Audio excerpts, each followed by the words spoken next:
From the heart of Houston, it's fun, it's engaging, it's Chattin' with Chelsea. She's daytime's new bestie. Here's your host, Chelsea Edwards. Come back to me.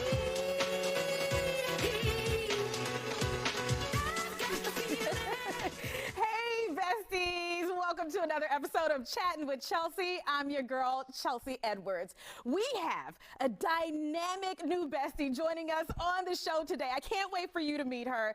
Gail Gould has been a certified CPR instructor for more than 35 years. So she's going to show us later in the show how to save a life of a loved one. But first, she also became a mother for the first time at the age of 49 years young. Now, traditional ways of conceiving had not worked for Gail, so she turned to adoption.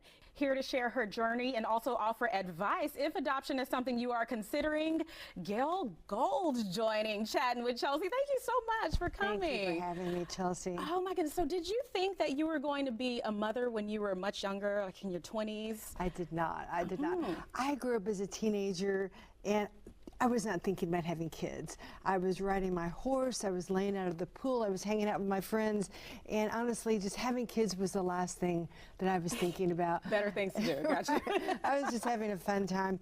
And then I didn't get married till I was 36. Oh, I nice. waited much later to get married. And then, the first couple years of marriage, you're kind of getting used to each other. And then around age 40, I thought, well, maybe we should start thinking about having kids.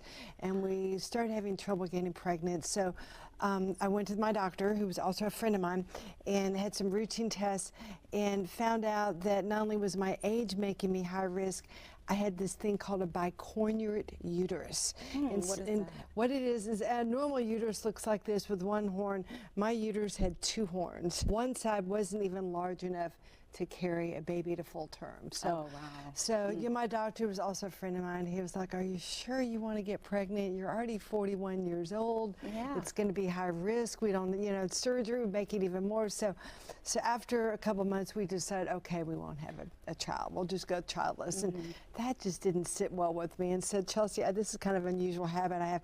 I love reading obituaries. Really? This is an unusual habit. And I've done it since forever, since my 20s. I've read obituaries, and it would make me sad when I read obituaries where people never had children. It just made me sad. I'm not being judgy about people who don't want to have kids. But for me, it made me really sad when I would see people whose lives they had no children. And this was when you were in your 40s. So during the time when you were younger, this was not a thought, having children. You weren't worried about that. No. Did it seem like it just hit you after you got married? And you were like, I really want this all of a sudden. It's just, all my friends were having kids, and I'd go to baby showers, I come home crying. My husband's like, don't go if you're going to Wow, yeah. cry every time. And so finally we decided, okay, we'll adopt, because my brother had adopted 2 children. So I thought, well, we can do it. So it took us 8 long years to adopt. Wow, why did it take so long? Well, because of our age, because we were older parents trying to adopt, and we were choosy, we were particular, and lots of ups and downs. And finally, our lawyer called us and he said, okay, I have someone who is thinking about, wants to give you her baby. So we flew out to Los Angeles, which is where she was, and we met her, and we loved her. She was really, really, really nice, and just seemed like a really nice, solid girl, had a nice, solid family. And next thing I know, they're calling, she got my baby's going to be due in October. And it was so scary for me, Chelsea. Oh my God. I felt like I was getting ready to jump off a mountain. I was so terrified. And you had, probably was not helping. You had people in your life who were saying that you were too old to become a mother. Remember my hairdresser, when I told him, he looked at me like I was crazy. Your hairdresser knows how old you are, right? Right. He knows all the secrets. And he just thought I was crazy. I actually turned 50 2 weeks after my son was born. Oh, wow. So I was really 50 years old, and people just thought we were crazy. Yeah, but Despite the fears and the naysayers, yes, you went ahead. We went ahead and did it, and as scared as I was, I'll never forget this. The moment in the hospital I picked up my son and held him in my arms, I knew we'd made the right decision. Oh, beautiful. And you definitely did. He's thriving, 21 years old. He's 21 years old. He's off in college in Dallas, and it is, I can honestly say, for myself and my husband, it's been the best 21 years of my life. Oh. Were there benefits to becoming a mom at 50? I think one of the benefits, Chelsea, was that, I was more grounded and sure of who I was when I was younger. And, I wanted to be a mom so badly that, he was the top priority in my life. Yes. And I wasn't thinking about my career. I wasn't thinking about social connection. I was just thinking about being a mom. So I do think that there are advantages to being an older mom. And an incredible mom you are, right? Sweet. We are going to get more into your adoption journey, and you're going to offer advice for anybody considering that right after this break. We'll be right back.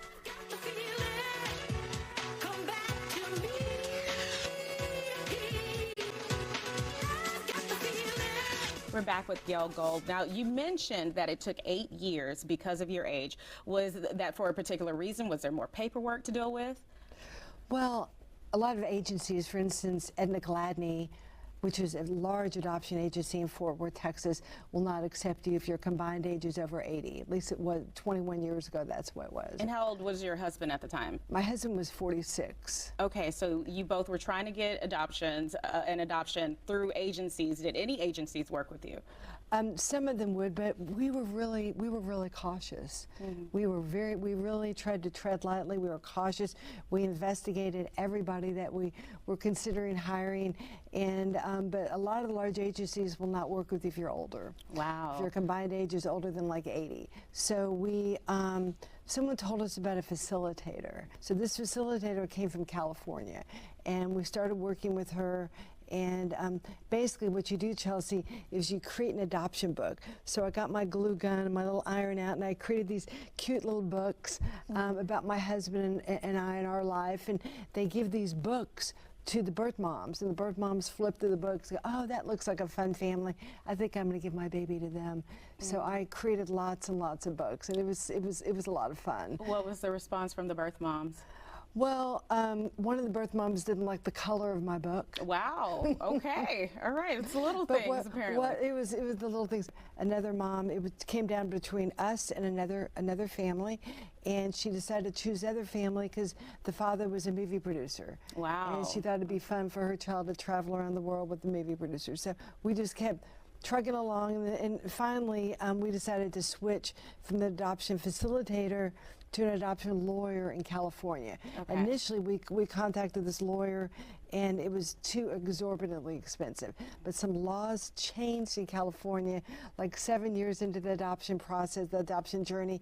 So I called him, he goes, I can now help you. It's not going to be $90,000, it was going to be much less. So you ended up with this adoption lawyer out of California. Out of California.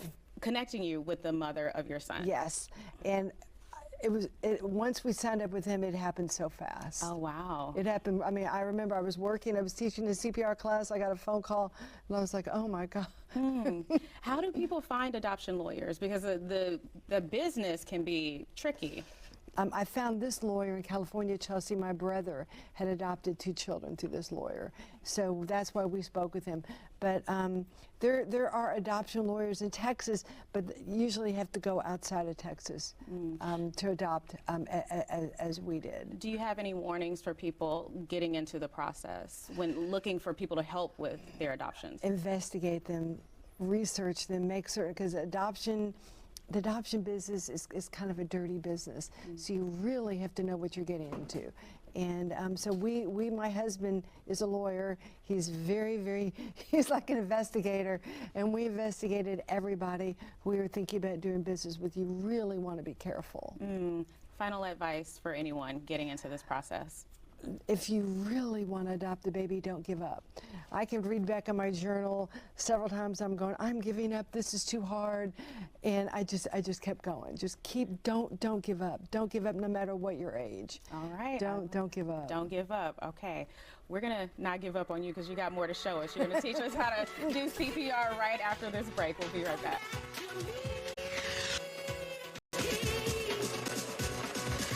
already heard Gail's incredible adoption story, but this woman is incredible at something else, teaching people how to save lives. So I brought in my bestie Jen as well, because you do CPR certification, and we want to make sure that we know how to save each other. That's right. And our loved Absolutely. ones. Yes. Absolutely. And how you've been doing this 35 years, right? Yes. Yes. 35 years. What has been the response from people? Have people ever come back and said, hey, like I took your class and then I ended up using these skills to help somebody? Yes, yeah, absolutely, absolutely. Especially with choking. I receive numerous emails and phone calls and videos every year saying, oh my God, that thing you showed me how to do, I had to use it on my spouse or my child or my coworker. Really, really, really common. But yeah, I have people that email me, oh my God, that thing you showed me how to do, I saved my husband. Or, wow. So it's really gratifying. And you know, Chelsea, I feel like everybody needs to know how to do this. Everybody, because you never know when you might need to use it. Yeah, absolutely. Jen and I were just talking about that. And Jen, you have a special reason for wanting to do this as well. I do. I just lost a friend to a heart attack, you know, at 47. So it's a big thing to know how to do this. And I just wish somebody was there with him to be able, you know, to help him, and probably could have survived this. But we, you know, just buried a friend, you know, due to a heart attack. Well, I think that what a lot of people don't understand, heart attack and cardiac arrest are not the same thing. Now, heart attack, the person is conscious, they're breathing, they may be experiencing respiratory distress, but they're conscious, they're breathing, they do not need CPR, they need immediate medical attention. A cardiac arrest, the person is not conscious and they're not breathing, they need immediate CPR, early defibrillation. So Jen, heart attack is the main reason that will cause adults to go into cardiac arrest. And the people you most likely to be using it on are family, friends, and loved ones. Wow. So there's two ways to do CPR now. The first way to do it, everybody knows about, where you compress and you give breaths. But the second way to do it, probably the way we're encouraging people to do it now, once you determine the person is unresponsive and not breathing, all you do is compress and continue to compress until advanced help arrives. We no longer want people to check a pulse. Okay. The pulse check was eliminated over 20 years ago. Oh, wow. People see it on TV and the movies, they think that's what they're supposed to do. But the way you determine if someone needs CPR, Chelsea, they're not responding to you, they're unresponsive, even if they're moaning, groaning, that's not good enough. So if they're unresponsive, and then you check for 5 to 10 seconds to see if they're breathing.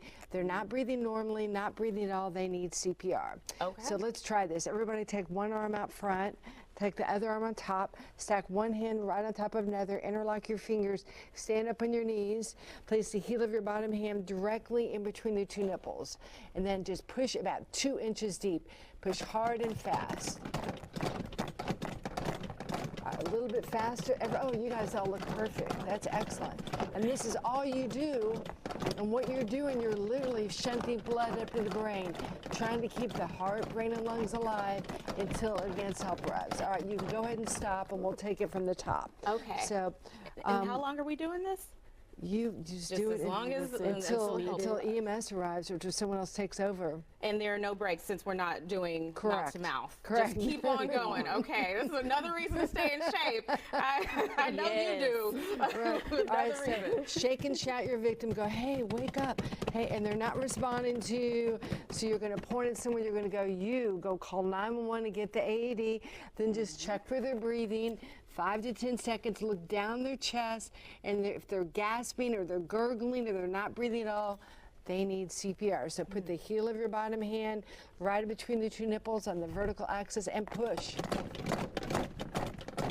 Okay, you can stop. Ooh, all right. Do you ever use a song to play in your head? I know they used to say staying alive all the time. Do you use any of that when you're doing this? Well, you were talking about Beyonce's song. Beyonce? Texas.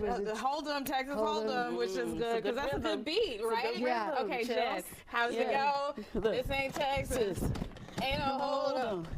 Lay your cards down, down, down, down. Yep, that'll do it. That's it. And it kind of gives There's you more Gloria Gaynor, energy. you know, I Will Survive. There's all these different songs. But I've had people tell me, oh my gosh, that song you played helped me when I was giving CPR to the patient. Okay. That's great, because it does keep Yes. you going. So should we be concerned about like breaking anything? You might crack the sternum, but it's not a big deal. Okay. You might hear something crack or pop. Ooh.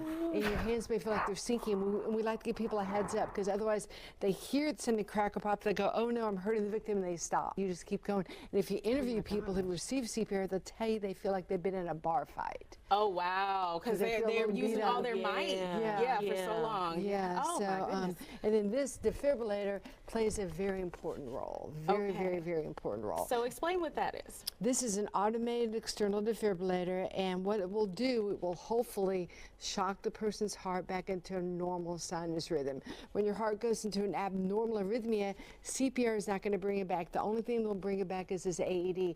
So CPR, you're just keeping the heart, brain, and lungs alive Until. Exactly right, Jennifer, until the AED arrives. Is this something the average person can get to keep in their home? You can.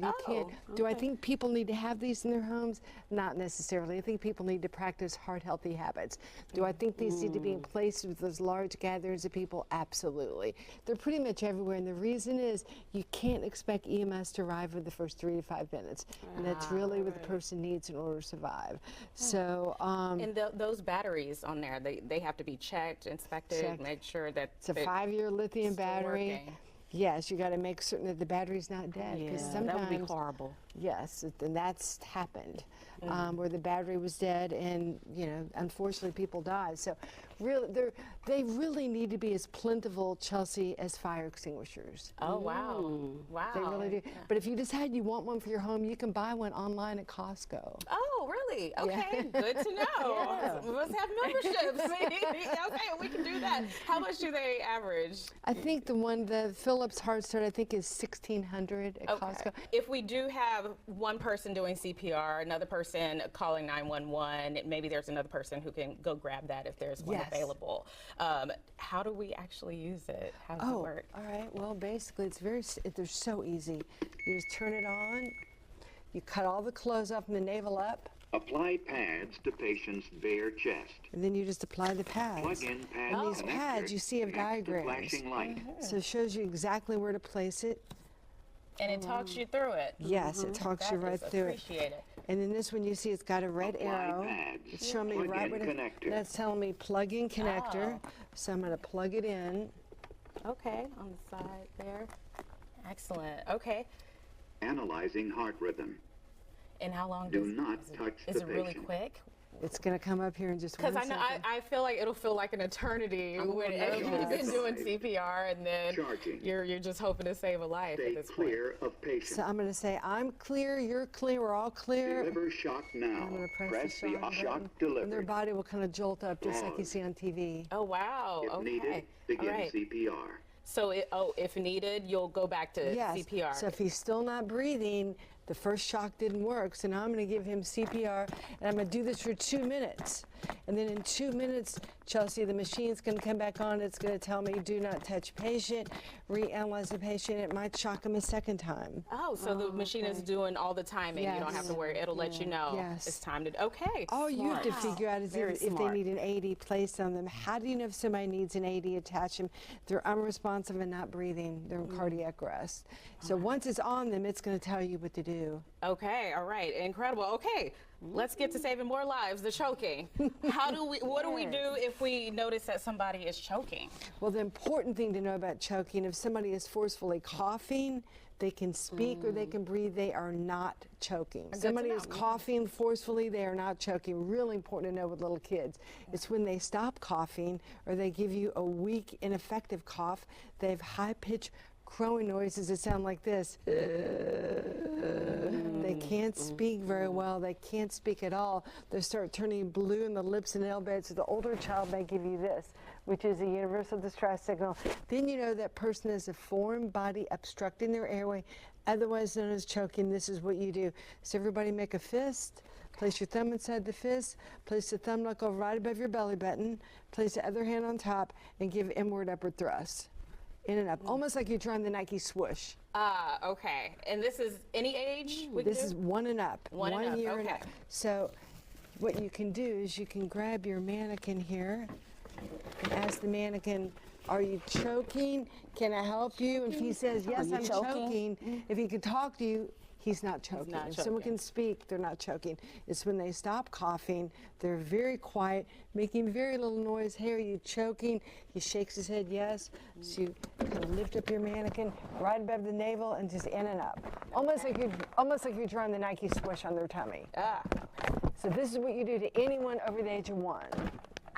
Pull straight up. Oh, this also takes some strength. Okay, all right. I've done this 3 times. I've literally talked to thousands and thousands of people who've successfully done this. So you're more likely to encounter a choking victim than you are a victim of cardiac arrest. Oh, wow. But we got to make sure we're ready for both, right, Jen? Yeah. All right, we're going to take a Double quick duty. break, and we'll be back with our final thoughts.